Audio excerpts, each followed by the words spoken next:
como se um casamento fisicamente entre um homem e uma mulher tivesse que acontecer perpétuo, e não é assim. Até porque a gente desencarna e vai casar com outros parceiros, com outras pessoas que muitas vezes nem ligação conosco não tinha, muitas vezes sim, mas outras vezes não.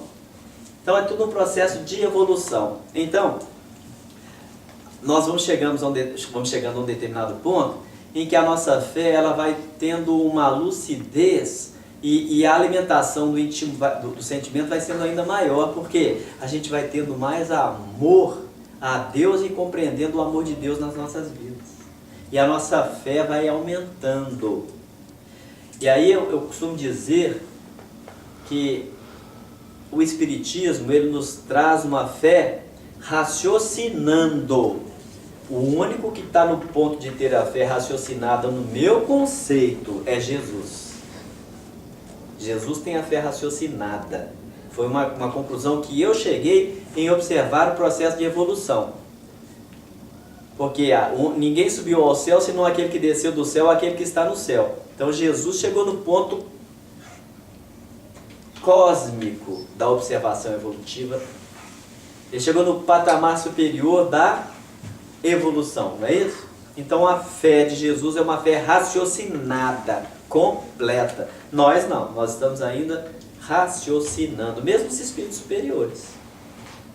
Porque cada ponto em que eles se encontram, eles vão estar sempre aprendendo. Jesus já aprendeu de tudo, porque ele é o alfa e o ômega, ou seja, ele começou como nós, mas ele é muito mais velho do que nós. Da mesma forma que Deus continua criando filhos até hoje, e vai continuar criando pela eternidade, né? Nós somos Cristos para um princípio inteligente que está sendo criado agora. Mas Jesus é Cristo para nós em relação à evolução que ele tem superior à nossa. É uma coisa extraordinária tudo isso, não é? Então, nós vamos percebendo que todo esse processo, com esse recurso, com essa ferramenta que é o estudo minucioso do Evangelho, com o auxílio dos Espíritos, e o nosso querido Emmanuel, começou isso lá naquela época em que ele era o padre Damiano, no livro Renúncia.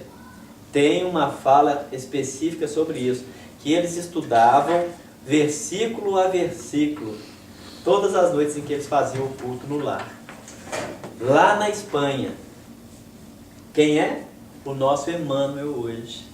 Que, através de Chico Xavier, começou a nos mandar os livros Palavras de Vida Eterna,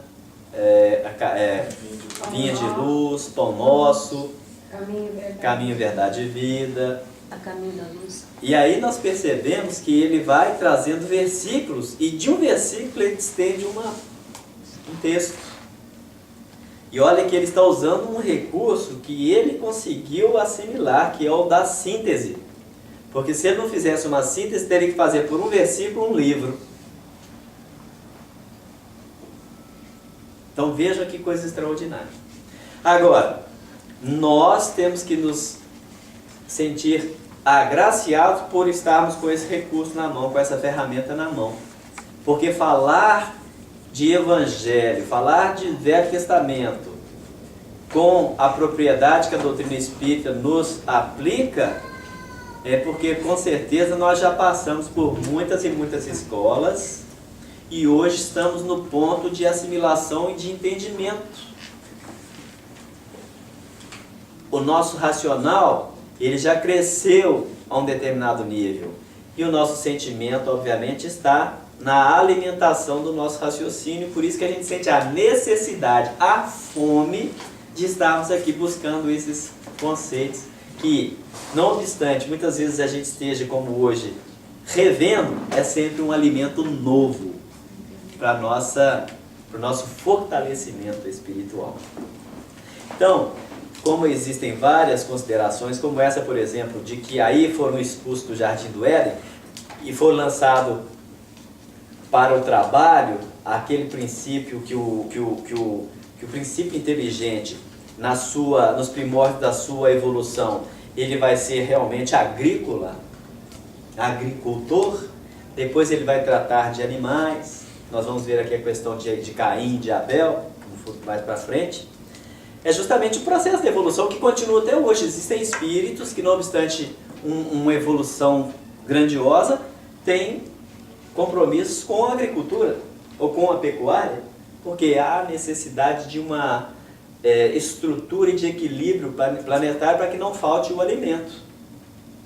Mas, no princípio, o espírito ele vai se alimentar das coisas mais básicas mesmo da Terra. Hoje nós temos a indústria alimentícia, que cada vez se aprimorando, consegue, de uma certa forma, acondicionar várias proteínas, vários carboidratos, em às vezes um só alimento. Por quê? Porque a ciência vai se apropriando de determinados conhecimentos e vai como que sintetizando. Vai chegar com certeza um período no futuro em que não vai faltar alimento para ninguém, todo mundo vai se fartar e todo mundo vai ter uma estrutura muito parecida, porque o alimento vai ser o mesmo para todo mundo. Não vai faltar para ninguém. E com certeza não haverá sacrifício de animais para isso. Com certeza vai haver um equilíbrio muito grande no aspecto da ciência ter pesquisado, elaborado, conhecido e assimilado o tipo de alimentação que nós vamos ter. Os homens não vão precisar de estar lavrando a terra, vão poder fazer outras coisas, porque vai haver uma evolução, obviamente, em que recursos da matéria vão poder ser manipulados com uma propriedade que nós desconhecemos no momento, mas vai acontecer. Saúde. O corpo nosso já foi detectado. Ele pode viver até 150 anos com vitalidade. Imagine. Ai, Deus me livre. Mas ele 70% água, 30% ele. São mais 80 anos de Botox. Não, mas actually, hoje as pesquisas no termo da ciência, a própria evolução tecnológica que a gente tudo tem hoje, vem justamente da capacidade do homem de fazer agricultura. Porque toda a evolução do ser humano, na realidade, foi toda baseada em necessidades como fala, environment, no meio ambiente. Então, por exemplo, no momento que o homem dominou a agricultura, o que ele pôde fazer? Ele pôde plantar agora e ele podia ter mais filhos para a tribo dele ser maior, porque antes, quando ele era, como é que fala? Nômade, ele só podia ter um filho ou dois porque ele tinha que carregar ele nas costas, né? Aí o que aconteceu com isso? À medida que as tribos foram crescendo, não só conquistavam as outras, mas aí o que eles podiam fazer, agora que não tinham que todo mundo sair como os índios, né? Sair para caçar todos os dias, eles podiam fazer o quê? Sustentar uma classe que ia pensar, que eram os pensadores, e sustentar uma outra classe, que era a classe religiosa, que era justamente para desenvolver a filosofia e a coisa toda. Que antes o povo fazia de certa forma, mas tinha que sair todo mundo tinha que sair para caçar todo dia e montar as coisas. Então essa conquista da agricultura na ciência hoje em dia, que até tem muito a ver com a Gênese, se você desdobra mais ou menos essa história toda do jardim, como Adão, essa coisa toda, é que possibilitou a gente evoluir como a gente está evoluindo hoje. Com certeza. Porque senão, por exemplo, o que eles falam é que, por exemplo, nas Américas e na África, o eixo é diferente, era longo, né? Por exemplo, você planta a Europa e a Ásia é um continente só, eles chamam de Eurásia. Então, você planta uma coisa aqui em Portugal, você pode plantar a mesma coisa aqui na mesma coisa da China. Nas Américas e na África era diferente, você planta uma coisa lá em cima, você não planta lá embaixo. Então, isso criou mais dificuldades também para os índios e, no caso, os africanos. Mais ainda, porque eles tinham muitas coisas, tinha muita comida e muito animal, então eles, não precisavam ficar plantando, fazendo nada, vivia a vida boa. Já na Europa e aquela parte mais alidada, teve uma escassez. Foi aí que eles desenvolveram a agricultura, mas que possibilitou eles também se desenvolverem tecnologicamente. Exato. E tudo isso está dentro da conformidade da evolução de cada povo.